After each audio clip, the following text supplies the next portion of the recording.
A modifier is a word or phrase that gives more information about something. A dangling modifier is when it is unclear what word it is modifying. This results in confusion. So for example, because he was so hungry, the chicken was prepared quickly. Now the reasonable reader knows that what the author is trying to say. The author is trying to say there's someone who is hungry, so they prepared a chicken quickly so they could eat it. But that's not really what the sentence is saying because of a dangling modifier. It sounds like the chicken was hungry, so it prepared quickly for something. So when you have a modifier, it's modifying something else. It's giving more information about something. So you have the modifier and then you have the modified. So you want those two to be as close together as possible. So it's important to remember that when trying to fix dangling modifiers. Now, there's basically 3 strategies for fixing dangling modifiers. The first, begin the independent clause with the doer. Because he was so hungry, Marcus prepared the chicken quickly. So here we have the independent clause, Marcus prepared the chicken quickly. So we start off the independent clause with Marcus. Now it's much more clear who the he is referring to. So we have the modifier and we have the modified very close together, results in no confusion. Strategy 2, include the doer's name in the introductory clause. So for example, because Marcus was so hungry, the chicken was prepared quickly. All that was done here was changing the he to Marcus. Changing the pronoun to the antecedent, it clears up confusion. Third, rewrite the sentence. So here's a bad sentence, an example of a dangling modifier. Working efficiently on his task, the homework was completed in 1 hour. So again, the reasonable reader knows what the author is trying to say, but really this sounds like the homework worked efficiently on his task and was able to complete something in only 1 hour. So by rewriting the sentence, it can clear up confusion. He completed the homework in 1 hour by working efficiently. So this second sentence pretty much has the same content as the first sentence, just the structure of the sentence is different, and it removes the dangling modifier, and with it, the confusion. So that's a look at dangling modifiers. Combining sentences can help make our writing seem more developed, because oftentimes the temptation as writers is to use small, simple sentences in our writing. But if we combine sentences together, it makes our writing more concise and more sophisticated. So take a look at these 3 sentences. My sister is 12. My sister plays basketball. She is energetic. These are very short sentences, but all of these sentences are relevant to each other. They are all talking about the person's sister. So notice up here the title of this is Combining Similar Sentences. That's the important thing. We want to combine sentences, but those sentences need to be similar, because if the sentences are totally different, then they won't make sense in the same sentence. So that's why we're looking for similar things. Here, these 3 sentences are all talking about the person's sister. So we can combine these. So we could say, my energetic sister. So far we've already used this sentence. So my energetic sister is 12. So we've completed that sentence. And plays basketball. So how then did we take 3 sentences and make them 1? Well, notice here, I've crossed some lines for these sentences, but you can still read most of it, that we said the same words many times over and over. Here, you see my sister. Then you see my sister here again, and then we use the pronoun she, which is referring to my sister. So each time we're using these words over and over, when we only need to use those words once. So that's why we can use my sister once in the sentence, and then just combine the important facts from the other sentences without having to say my sister over and over. So sometimes you can combine 3 sentences like that. Sometimes you can combine 2 sentences together, like in this case. Where's the trash can? I need to throw something away. So we could say, here, this is how we'll do it. So we're going to take this away. And this time, now we're not really going to take anything out of any of the 2 sentences. We're just going to combine them together. So where's the trash can? And we're actually going to add the word because. And then we're going to go into this sentence. So it's going to be, needs a question mark because you're asking a question. So now the sentence just says, where's the trash can? Because I need to throw something away. So in this case, we didn't take words out. In fact, we just added a word. But either way, just find a way to take simple sentences and put them together to create more complex sentences. When writing, it's important to have consistency in your use of punctuation. So you never want to alternate punctuation. So say you started a phrase with a comma, you wouldn't want to end it with a dash. Now it's also important to use these types of punctuation in pairs, like such as dashes, parentheses, or commas. You always want to use those in pairs because if a section of text has an opening dash, parentheses, or comma at the beginning of a phrase, then there should be a matching closing dash, parentheses, or comma at the end of the phrase. So we're going to take a look at some examples of the use of dashes, commas, and parentheses. So you always want to use parentheses in pairs. So here we see the sentence, after removing the fence, wear gloves, feed the pigs. So notice we have parentheses here and here. We wouldn't just use one by itself, or we wouldn't use parentheses here and a dash or a comma over here. The reason we have a comma here has nothing to do with the parentheses. It's just because we need to put a comma after this phrase, after removing the fence.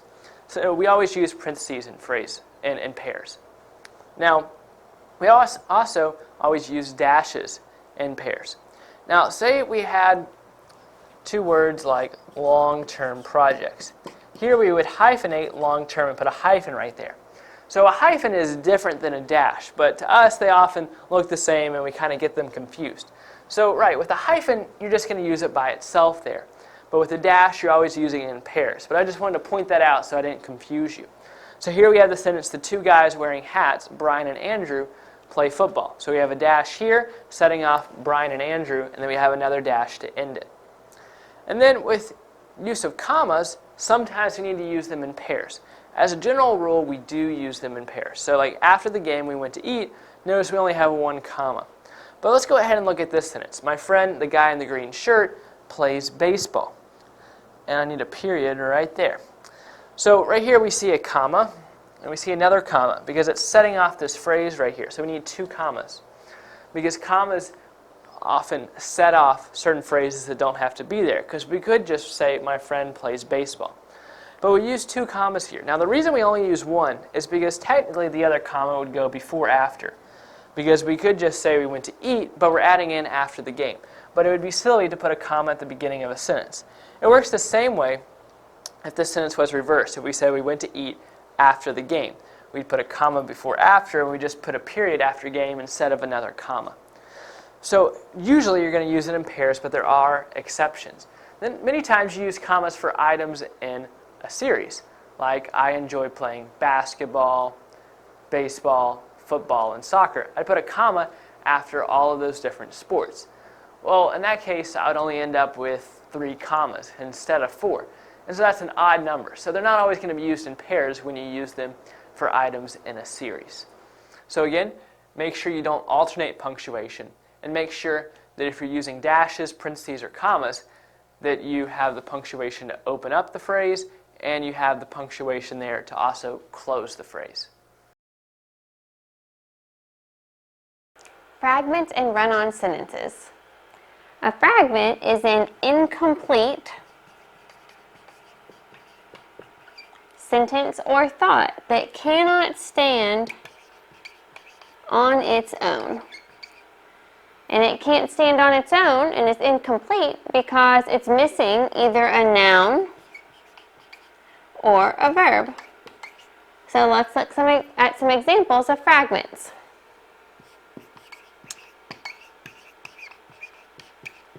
The beautiful blooming daisies in my yard. Now this is a lot of information. The beautiful blooming daisies in my yard. But you have your noun, some adjectives to describe it, an article adjective, and then you've got a prepositional phrase that tells you where they are. But you're missing something. You're missing the verb.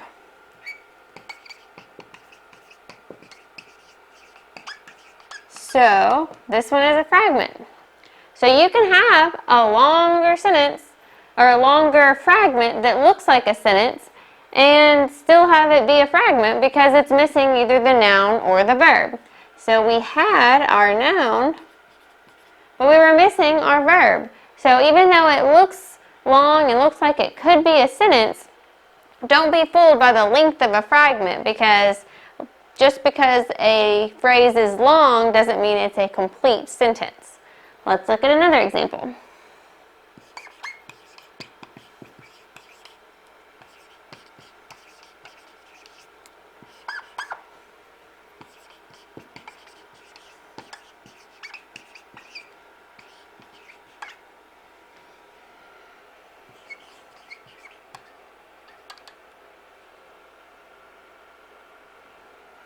Waited all day at my house for you.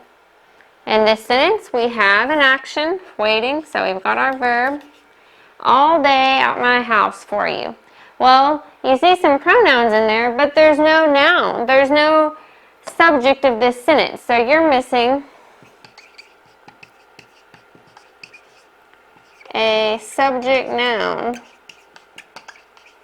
in this one. So it's still a fragment. You've got the verb part, you've got the predicate part of your sentence, but you don't have the subject part. So this is a fragment. It is not a complete sentence.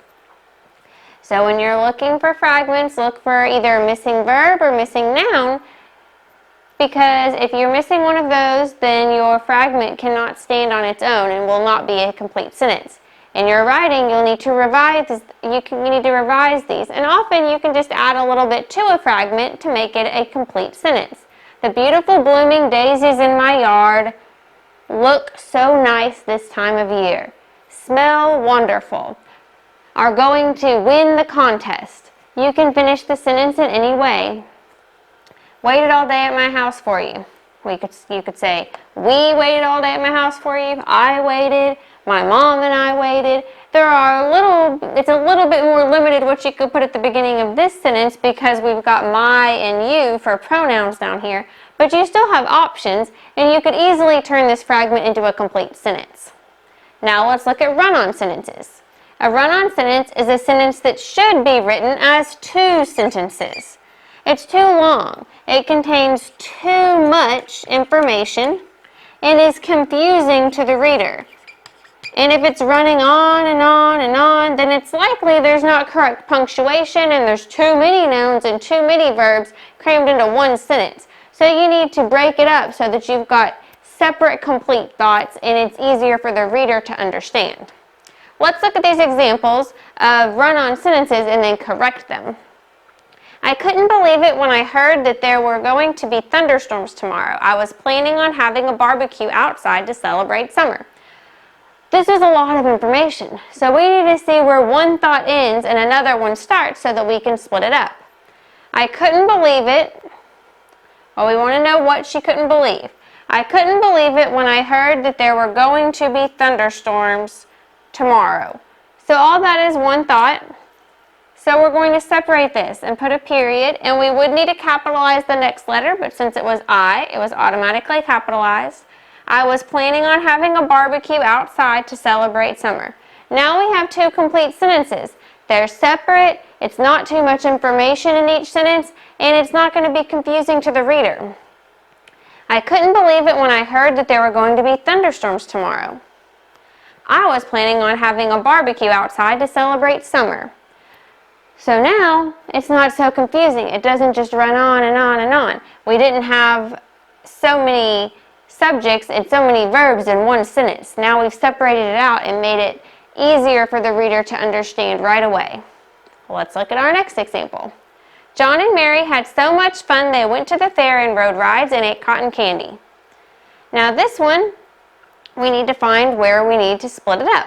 We have another run-on sentence. We've got a lot of actions, but we need to see where we could split it up to keep the subject and verb of one sentence and the subject and verb of a second sentence and make it two complete sentences. We don't want to split it up incorrectly and leave a fragment somewhere. John and Mary. Let's look at what they did. John and Mary had so much fun, they. When we get to they, that's a new pronoun. That's a new subject. So we should stop there. John and Mary had so much fun. And then, if we're starting a new sentence, we need to capitalize our T in they. John and Mary had so much fun. They went to the fair and rode rides and ate cotton candy. So now we have two complete thoughts. First, we're saying they had fun, and then we're saying how they had fun. And we didn't keep it a run-on sentence to where we had this pronoun in the middle of this sentence, making it sound a little confusing. We have John and Mary having fun, and then they went to the fair and rode rides and ate cotton candy. So we split it up into two sentences that are easier to understand. And you also would want to revise any run-on sentences in your writing. If you see a sentence that's going on and on for 3 or 4 lines, you probably need to find somewhere in there to break it up so that it isn't a run-on sentence. You can have sentences that are more complex if you're using semicolons, etc., but you don't want it to be so long that there are too many ideas in one sentence. So when you're writing, make sure you don't have any incomplete thoughts that are missing a noun or verb. We don't want any fragments in your writing, and make sure that none of your sentences are going on so long and including too much information that it makes it a run-on sentence.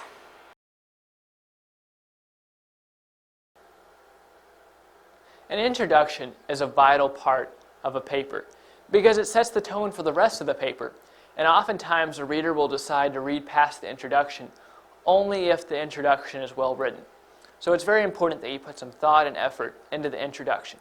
So there's 2 things an introduction needs to include, and there's many things an introduction should not include. So first, the things an introduction should include. 1, a thesis statement.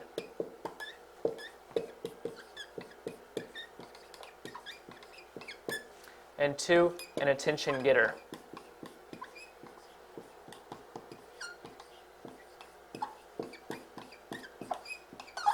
So a thesis statement briefly tells what the paper is going to be about. Now you're not going to structure your thesis statement by saying, I'm going to tell you about, or my paper will explain this. It's more of a general concept or a general argument that the entire paper is going to refer back to. So every concept and idea in the paper is going to fall under the umbrella of the thesis statement and relate back to it. The thesis statement generally comes at the end of the introductory paragraph. It'll be a sentence or 2, but it needs to come at the end of the paragraph. Don't start at the beginning of the paragraph because the beginning of the paragraph needs to have the attention getter. And the thesis statement is the attention getter. The attention getter, like it sounds, gets the reader's attention and then leads up to the thesis statement, which tells what the paper is going to be about, or the general concept the paper will be talking about. So what makes a good attention getter? Many times this can be a surprising fact, something that will surprise the reader, making them want to read more. Sometimes telling an interesting fact about some well-known person, or telling a quick story. It may be a personal story, or maybe a personal story about someone famous. All those are good ways to start off a paper. Sometimes giving a little bit of background information, but don't make this like a textbook. Make it really interesting and come alive for the reader. So that keeps the reader reading, and that leads up to the thesis statement, which is to come. So that's the main 2 things that need to be in the introduction. Watch out for anything else that would get in the way of having an attention getter and a thesis statement, because that's all you really need in the first paragraph. Anything else will get in the way and slow down the action. Misplaced modifiers can be very confusing, and they can distort the accurate meaning of your sentence. So let's look at this example up here on the board. The teacher said that eating fruit is good for you in class. This is a case of a misplaced modifier. Now, another word for an adverb is a modifier.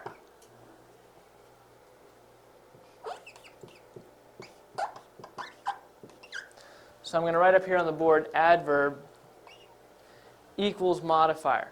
Modifier is the same thing as an adverb. So when we're saying a misplaced modifier, we're actually saying misplaced adverb. Okay, so you're looking at this sentence thinking, where is the adverb? In class, collectively, is the adverb. This is what you call an adverbial phrase. It's a group of words that collectively takes the form of an adverb, or collectively does the job of an adverb. So adverbs often answer a question. In this case, the question is, where? The teacher said that eating fruit is good for you. Where did the teacher say that? They said, in class. So in class answers the question where. So it's an adverbial phrase. Now, the reason this is misplaced, a misplaced adverbial phrase, is because it appears to the reader that this phrase is modifying eating fruit is good for you. So it appears to the reader that the teacher is saying that to eat fruit in class is good. So it looks like the teacher is in favor of the students eating fruit while in the classroom. Now, that's not actually the case. The teacher is merely saying that eating fruit is good for you, but not while you were in class. So the better way to write this sentence would be, the teacher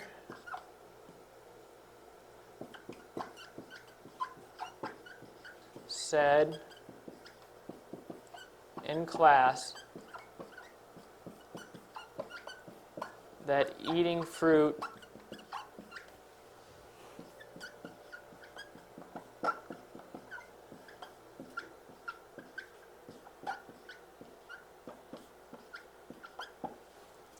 is good for you. So in this case, in class is still the adverb, still the adverbial phrase, but since it's closer to what it's modifying, it makes more sense.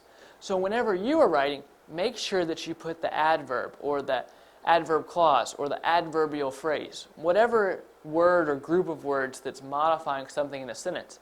Make sure that the modifier is very close to what it is modifying. Make sure the modifier is close to the modified. So right here, in class is the modifier, but it's modifying the teacher said, or it's modifying the verb said. But look how far away it is from the verb said. All these words are in between it and the word it's modifying. But when you put the adverb right next to the word that it's modifying, it makes it so much simpler for the reader to understand. Now the sentence can be read correctly and understood correctly. The teacher said in class that eating fruit is good for you.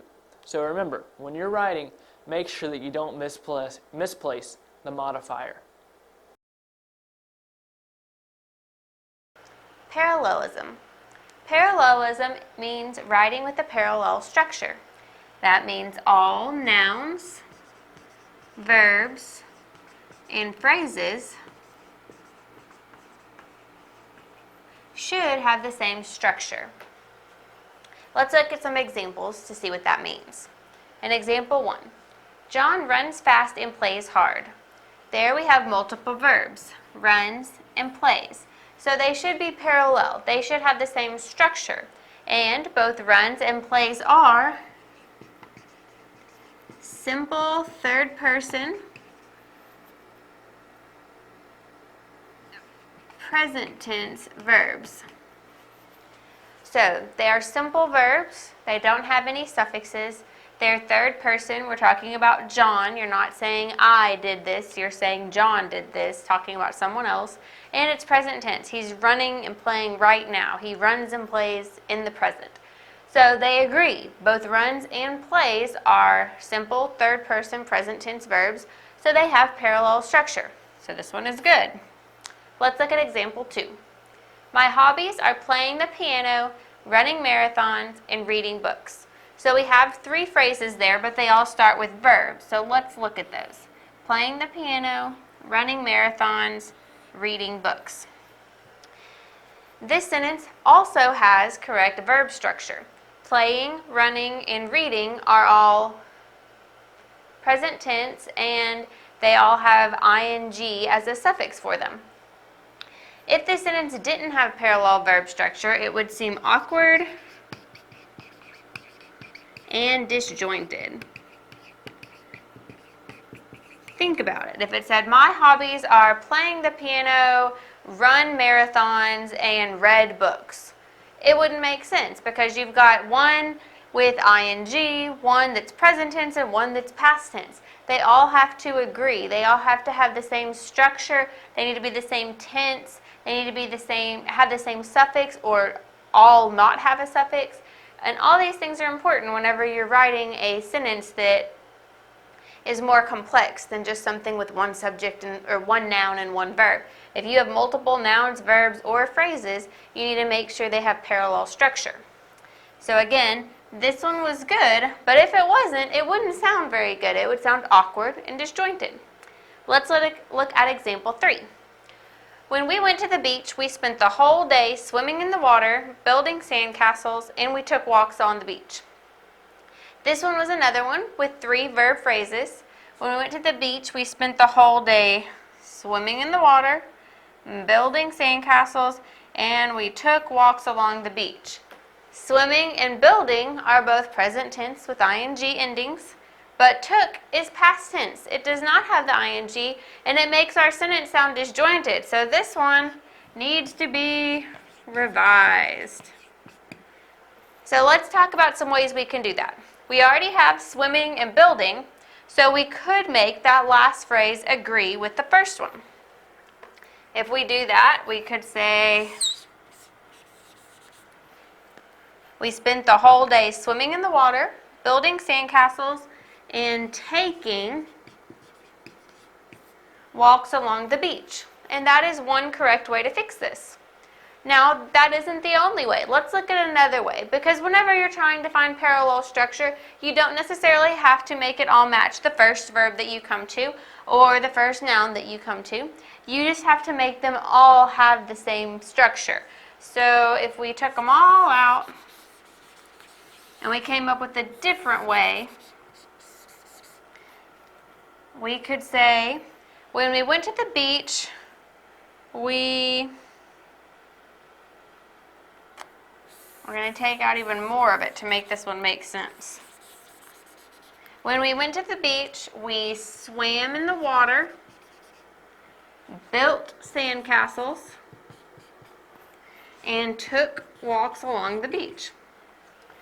So in this one, instead of leaving the first two in the present tense with ing suffix, we changed them all to match that last verb, which was past tense. But we took out having we here because we already had we at the beginning. We didn't need to keep repeating we. We could just make the phrases go after it and have parallel structure so that they made sense. So another way to fix a sentence was to say, when we went to the beach, we swam in the water, built sandcastles, and took walks along the beach. So we changed them all to past tense, and now they match and have parallel structure.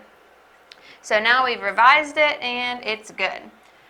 So whenever you're writing, make sure that your writing has parallelism. You want to make sure that all the nouns, verbs, or phrases have the same structure so that your writing makes sense and doesn't sound awkward or disjointed.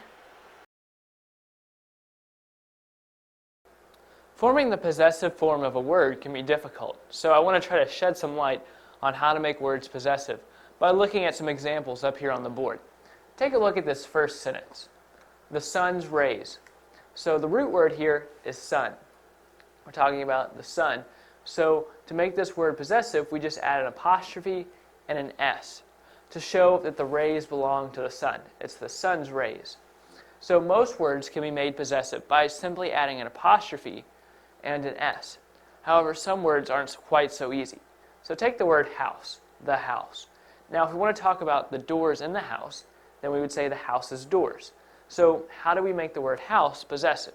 Well, again, we add an apostrophe S. But now let's take a look at the plural form of house. Now remember, plural and possessive are different. Plural means more than one. Possessive means something belonging to something else. So here we have the plural form of house. Houses, because there's more than one house. So when we want to talk about the doors in all the houses, we say the house's doors.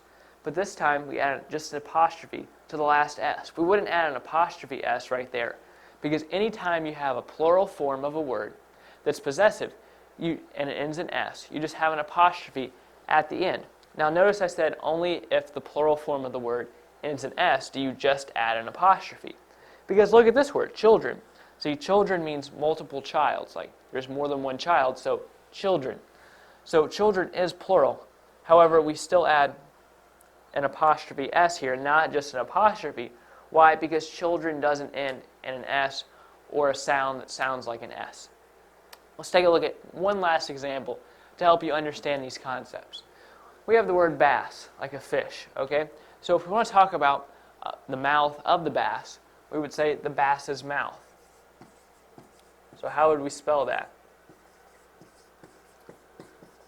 Here we would just add an apostrophe S to the end. Now you may be thinking, wait, if a word ends in an S, then you only add an apostrophe. Well, that's only if you're dealing with the plural form of a word. Here, the word bass is not plural, so we can still add apostrophe S to show that we're talking about the mouth that belongs to the bass. Now let's say we're talking about multiple basses, multiple types of basses. Then we would spell it like this. So the first thing to do whenever you're trying to make a word possessive is first figure out whether it needs to be singular or plural, and do that first. So in this case, we need the word to be plural, so we go ahead and make the plural form. So we're talking about the basses' mouths, all the mouths of the basses. So what do we do here? Do we add an apostrophe S?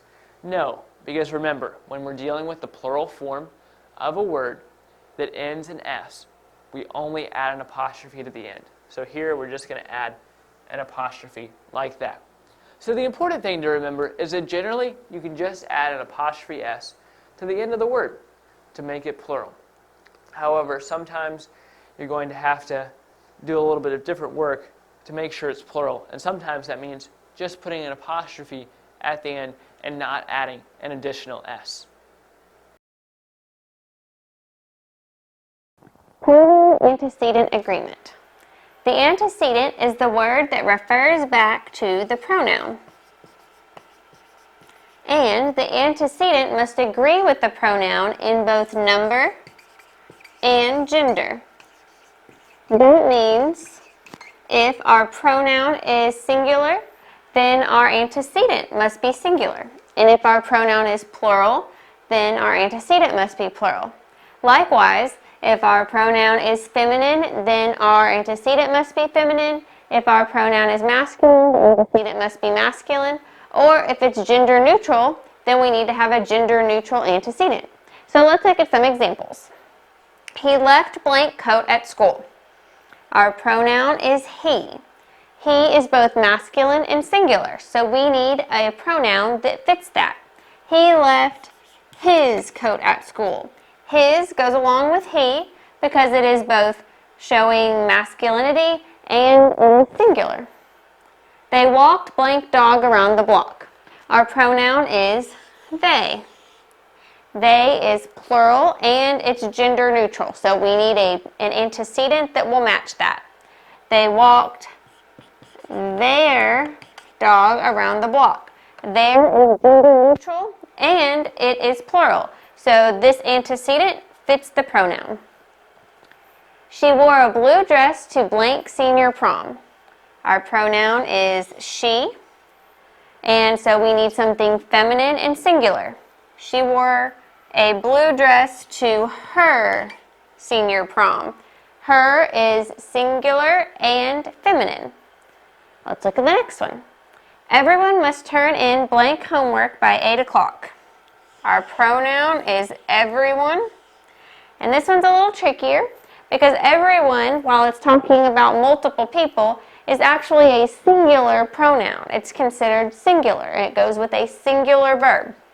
So, we need a singular antecedent that is also gender neutral. So in this case, we have to do his or her.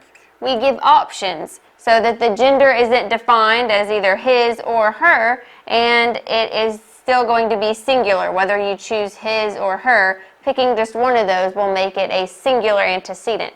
So everyone is a special pronoun that would go with the antecedent his or her. Did anyone lose blank watch in the parking lot? Our pronoun is anyone. Anyone is singular, and it doesn't have any gender with it. So we need a gender-neutral singular pronoun. It's kind of similar to everyone. So we can say, did anyone lose his or her watch in the parking lot? And again, it gives options for gender, and it shows that it's going to be a singular antecedent once one of those is chosen. If you are asking it and a boy answers, then it would have been his watch in the parking lot. If a girl answers, it would have been her watch in the parking lot. What time did you leave blank house today? Our pronoun is you. So we need a pronoun that goes with you that is gender neutral, and you is kind of tricky as well because it can be singular or it can be plural, but there's a special antecedent that goes with you that will work in both situations. You would say, what time did you leave your house today? So you may be asking a family, what time did you, plural, leave your house today? And one of them could answer. Or you may be asking one person, what time did you specifically leave the house today? And they would tell you what time they left their house. Let's look at the next one. The cat had a bell on blank collar. This one doesn't have a pronoun, but let's look at our noun, cat. Cat is singular, and we don't know if it's a boy or a girl. We don't know if it should be feminine or masculine, so we want to pick an antecedent that would work for either. So you would say the cat had a bell on its collar. Now we could have said it had a bell on its collar, but usually you want to know what you're talking about before you start saying it. So in this case, I put in so you would know what we were talking about. But the cat had a bell on its collar. This is singular, and we don't know the gender, so it's gender neutral. Where did we park blank car? In this sentence, our pronoun is we, and we need an antecedent that goes with we, which is plural, and it is gender neutral. So we're going to say our car. Whenever you use the pronoun we, you can usually use the antecedent our. Where did we put our car? We went to our friend's house for lunch. We is the pronoun, our is the antecedent. And lastly, the children brought blank toys for show and tell. This is another one I didn't put a pronoun in, but we can look at our plural subject here, and it doesn't give us a specific gender, it's just a group. So we need an antecedent that will work with a plural word that is gender neutral. And we will say their. The children brought their toys for show and tell. So whenever you're looking at pronoun-antecedent agreement or even noun-antecedent agreement, make sure you're paying attention to the number, whether it is a singular or plural pronoun, and the gender, is it singular or masculine, so that you can make sure to choose the correct antecedent to fit the sentence correctly. Subject-Verb Agreement. When you're writing, your subject and verb need to agree so that your sentences make good grammatical sense. A singular subject must have a singular verb, and a plural subject must have a plural verb. So let's look at some examples. My mother and I likes to walk after dinner. So let's find our subject in that sentence. Who's doing the action? Well, in this sentence, mother and I are both doing the action. So since it's two people, this is a plural subject, and we'll just put P for that. Now, since it's a plural subject, we need to have a plural verb. And likes is actually a singular verb, which we will just put S for from now on. So this doesn't work. We need to fix it. We need a plural verb to go with my mother and I in this sentence. So what would make sense? My mother and I like to take walks after dinner. If we just take that S off, now we have a plural verb. We've changed it from singular to plural. And I'll go ahead and give you this tip before we do the rest of our examples. If your subject is singular, your verb will often end in S. So remember, singular, S. If you have a singular subject, then you probably are going to have a verb that ends in S. We had likes, which ended in S, and it was a singular verb. It didn't go with a plural subject, but it would have gone with a singular subject. So if you have a plural subject, then your verb is likely not going to end in S. So by taking that S off, we turned it into a plural verb. A lot of times whenever you read the sentence to yourself, it will just sound bad if you have the wrong form of the verb. But sometimes you have to pay more attention to it. So let's look at some examples. First, we're going to decide if these subjects are singular or plural by writing P or S for singular underneath them. And then we're going to choose the correct form of the verb that I've already chosen. And these are all sentences, they're just really short sentences. Okay, dogs.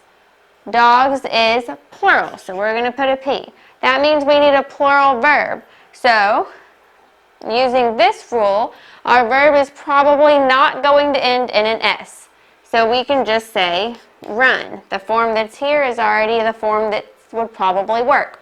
And then let's read it and make sure it makes sense. Dogs run.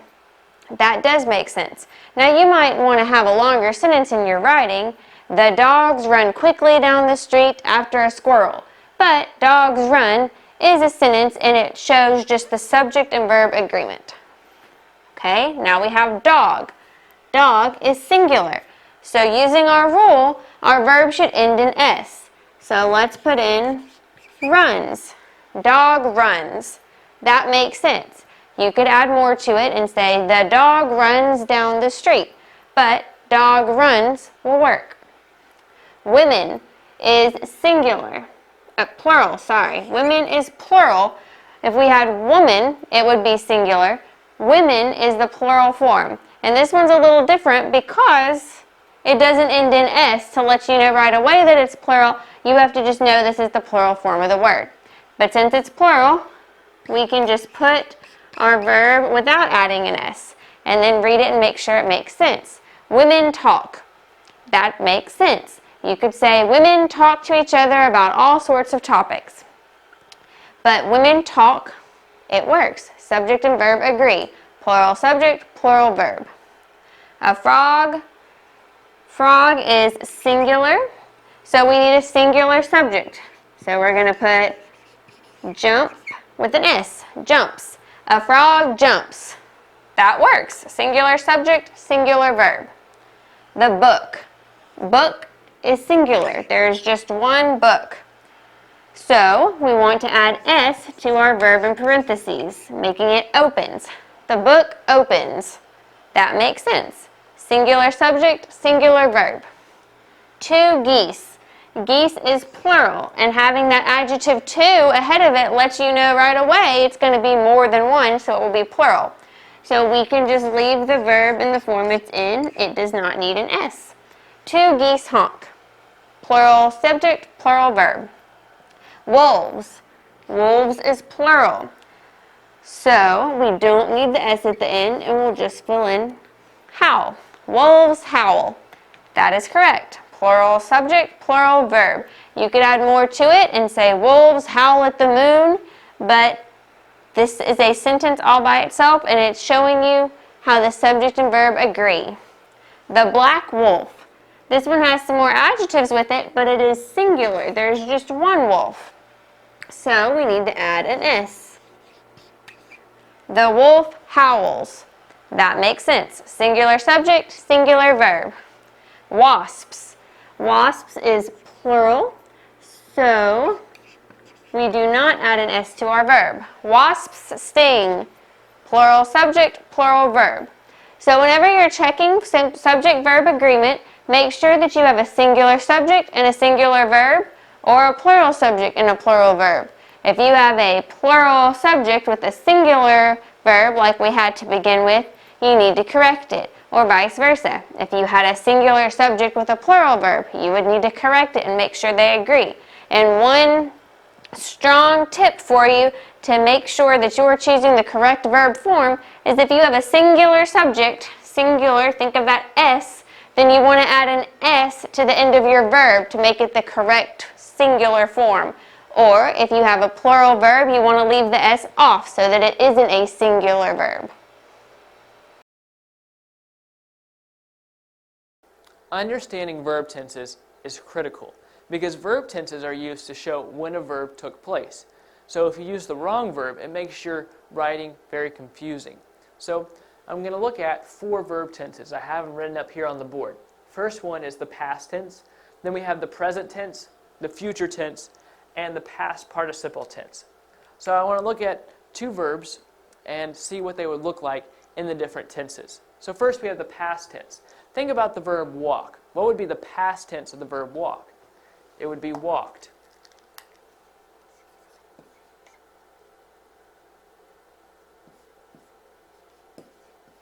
So even if I didn't have all this other stuff about verb tenses written up here on the board, and we just had the verb walked, anyone could look at that and know that that means that that happened in the past. He walked. He walked down the street. That verb right there is indicating that he walked in the past. All right, let's look at the present tense of the verb walked. It would be the verb walks. Now, present tense means that whatever is happening is occurring now. Now, it doesn't always mean that it's happening right now. So, like, think about the verb walks. If we say he walks to school, that doesn't necessarily mean that he is walking on the road right now headed to school. It just means that every day, currently, he walks to school. Let's look at the future tense. It will be will walk. That's the future tense of the verb walk. He will walk down the street. Again, you can just look at will walk and know that means something will happen in the future. Past participle is used to show that something happened in the past before something else happened. So it's going to be similar to the past tense, but just a little bit different. We're actually going to add what's called an auxiliary verb or a helping verb, which is the verb has. So we're going to say has walked. So up here, we would just say he walked down the street. Now we're saying he has walked down the street. It's showing that that happened in the past before something else happened. Now let's look at one more verb. How about the verb do? So the past would be did, as in he did that. The present tense would be does, as in he does that. The future tense will be will do. He will do that. And the past participle would be has done, as in he has done that. So again, it's critical that you understand verb tenses and that you apply what you know about verb tenses to use the correct verb tense in all of your writing. Parallel construction is an important concept for writers to understand. Basically, the concept of parallel construction is that each part of a sentence should be grammatically structured the same as the other parts of that sentence. Take a look at this sentence so you can see what I mean. I have a dog, a cat, and fish. So what's wrong with this sentence? This sentence may seem correct to you. But notice how the word is before dog, the word is before cat, but the word is not before fish. Here we have 3 items in a list. So each item should be grammatically constructed the same as the other parts of the sentence. So here, since the word is before dog and the word is before cat, the word should be before fish. So if we insert here, the sentence is now correct. I have a dog, a cat, and a fish. So sometimes the concept of parallel construction applies to when you have 3 or 4 items in a list, but sometimes it just applies when you have 2 parts to a sentence. See what I mean here? He gave me money for clothes, not food. Again, this sentence may seem grammatically correct to you because you may have seen people write like this, or you may have even heard people talk like this. However, this sentence is not grammatically constructed correctly. Because see here, the word for is before clothes. However, the word for is not before food. So to make this correct, the word for needs to be inserted before food. So now the sentence reads, he gave me money for clothes, not for food. So now that sentence sounds more correct. It sounds more complete. So the important thing to remember about parallel construction is that you're striving as a writer to make each part of a sentence or each item in a list constructed the same as the other parts or the other items in that sentence. Supporting details are very important parts of a paper. It can be said that the topic and main idea of a paper is the most important part. But without supporting details, main ideas and topics are irrelevant. So basically, supporting details reinforce a larger point. So a writer will make a point which may take the form of a topic or a main idea of a paper. So the writer makes that point, and then the writer backs up their point with supporting details. And these details are most often found in informative and persuasive text. And this makes sense because if the writer is telling you about something, each main point they make, they're also going to need to back up with more points so that the reader can be sure that they are being told accurate information. Then also in a persuasive text, if the writer is trying to get the reader to do something or to think a certain way, the writer can't just make a bunch of points. They're going to have to back up those points so that the reader will indeed think that way or take that action that the writer wants them to take. And supporting details are often easy to spot because the writer will let you know that those details are coming. A lot of times they'll make a main point and then they'll say something like first, and they'll make us give a supporting detail and second, and give another supporting detail and then say finally, and then give the third supporting detail. Or they might say something like for example or for instance, and that would tip you off that the next supporting detail is coming along. Supporting details need to be two things. They need to be both factual and relevant. Because if something is totally accurate and factual, but it's not relevant to the main idea, then it's no good. The supporting detail needs to be accurate and needs to relate back to the main idea. And if a supporting detail is very relevant, if it pertains to the main idea, but is not accurate, then again, it's no good because what good is information that is not true? So the important thing to remember with supporting details is that basically their job is to reinforce a larger point, and they can be most often found in informative and persuasive text. They're often easy to spot because they're preceded by words like first, second, finally, or for instance, or for example. And the most important thing for details to be is both factual and relevant. A sentence can be identified according to its structure. So the four different types of structures are simple sentence, compound sentence, complex sentence, and compound complex sentence. So a simple sentence is made up of just an independent clause.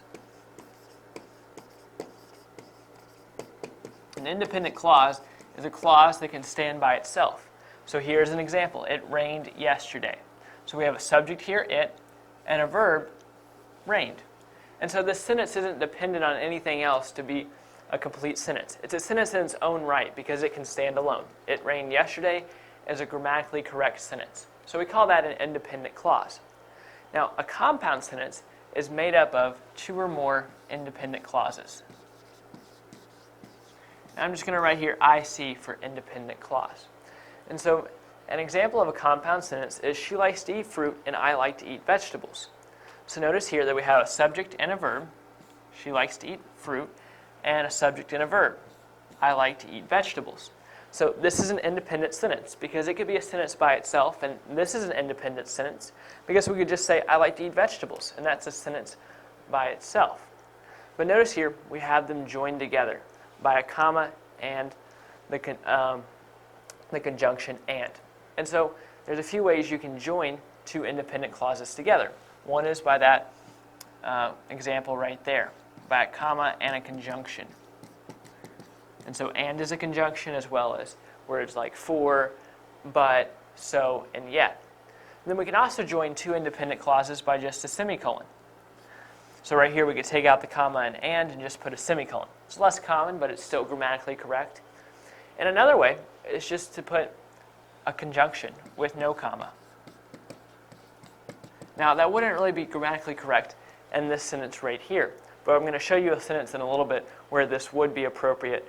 You only need to do that when you have two short independent clauses being joined together. Now the third sentence structure is a complex sentence. It has one independent clause and at least one dependent clause. So I'm going to write here independent clause and at least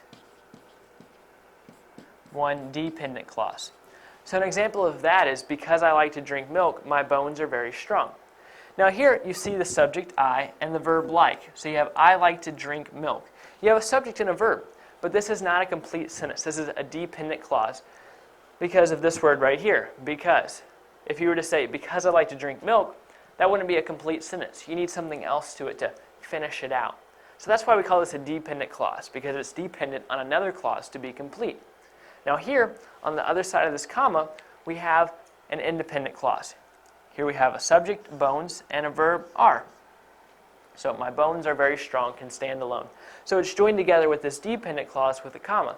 Now, dependent clauses can also come after the independent clause, and you could have more than one dependent clause in a complex sentence. Now, a dependent clause is usually introduced by a relative pronoun, such as who, which, that, or something else like that. Or a subordinating conjunction, maybe like although, because, or when.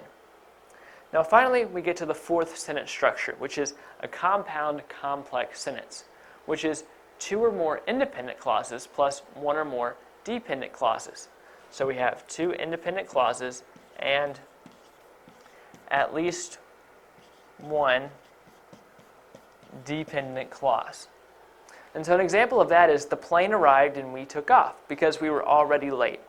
So right here we have plane as the subject and arrived as the verb. And then here we have we as the subject and took as the verb.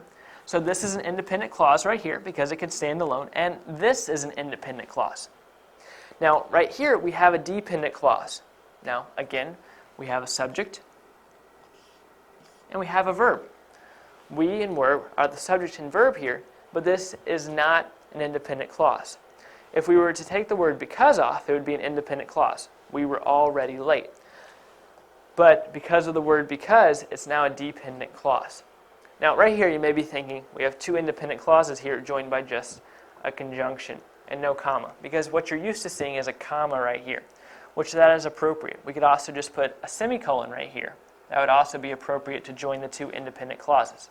But we can actually not use a semicolon and we can not use a comma and just have a conjunction, because this is one of the cases where, like I was saying earlier, you just need a conjunction because you have two short independent clauses. So again, the four sentence structure types are the simple sentence, the compound sentence, the complex sentence, and the compound complex sentence.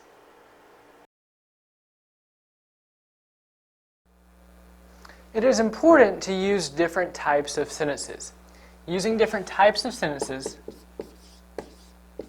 adds variety to your writing.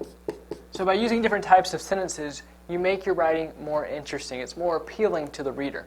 So there's three types of sentences. There's the simple sentence, complex sentence, and the compound sentence. So you want to try to use all types of sentences in your writing. So a simple sentence is just a subject and a verb. This is what we'd call one independent clause. Hannah ran through the meadow. So we have the subject here, and we have the verb ran. And so that's all that's here. It's just a complete thought. It's enough to be a sentence, but it's not anything more. Then we have a complex sentence, which is an independent and a dependent clause. So I call this an independent clause because it can stand alone. It has a subject and a verb, so it's a sentence. It doesn't need anything else to make it more of a sentence. And so this says, instead of watching a movie, he read a book. So here we have a subject, he, and a verb, read. Now, he read a book could be a sentence alone. So that's the independent clause.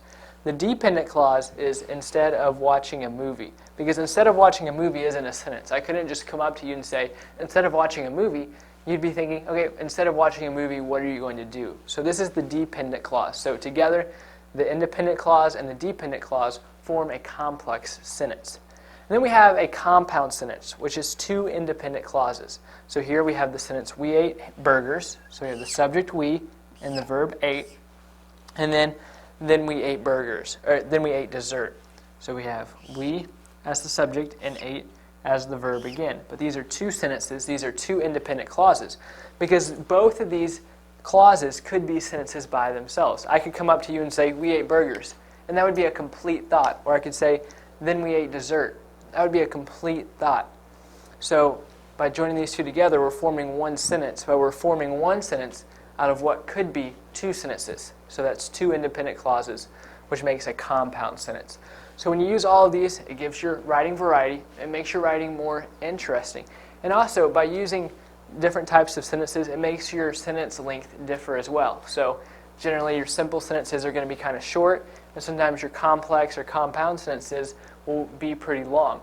And so by having different lengths to your sentences, it makes your writing more interesting. Word usage, or diction, refers to the use of words with meanings and forms that are appropriate for the context and structure of a sentence.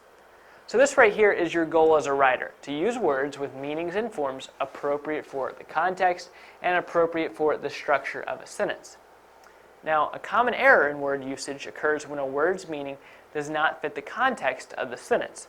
This sentence right here says, Susie likes chips better than candy.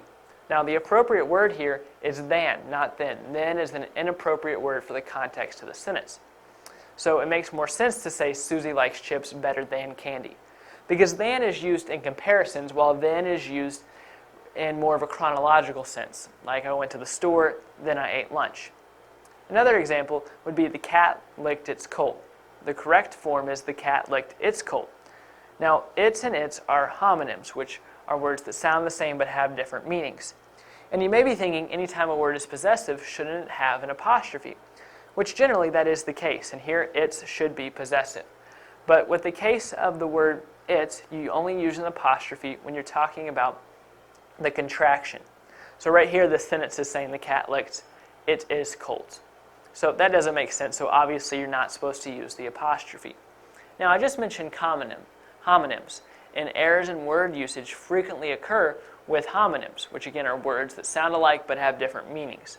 So some examples of homonyms are it's and its, effect and effect, and there, and there. So it's very easy for a writer to confuse these words because they sound the same. Now, some other words that are commonly confused are then and than, and except. Now, these words aren't homonyms, but they're very close to being homonyms because they don't sound exactly alike, but they are pretty close, which makes determining which word to use a little bit more difficult.